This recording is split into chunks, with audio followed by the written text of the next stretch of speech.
আমার বুদ্ধদেব বুদ্ধ হওয়ার আগে।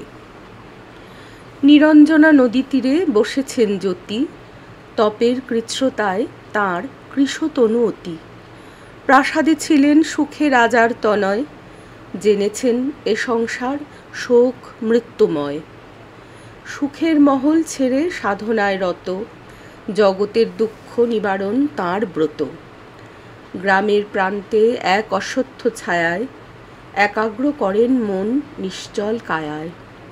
উপবাস ক্লিষ্ট দেহ নিস্তেজ বিবশ, ধ্যানের গভীরতা তাই হয় না পরশ।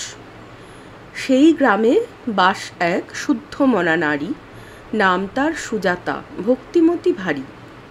সদ্যজাত সন্তানের দীর্ঘায়ু কামনায় সন্ন্যাসীরে ভোজন করাতে মন চায়। সেই দিন ভোর রাতে সুজাতা ওঠেন, শুদ্ধ বস্ত্রে পায়সান্ন প্রস্তুত করেন। পায়েসের ভাণ্ড হাতে চলেন বনপথে, শিশু কোলে লয়ে দাসী চলে পশ্চাতে। নদী তীরে বৃক্ষতলে সন্ন্যাসী ধ্যানস্থ, সম্মুখে রাখেন পায়েস হয়ে গলবস্ত্র।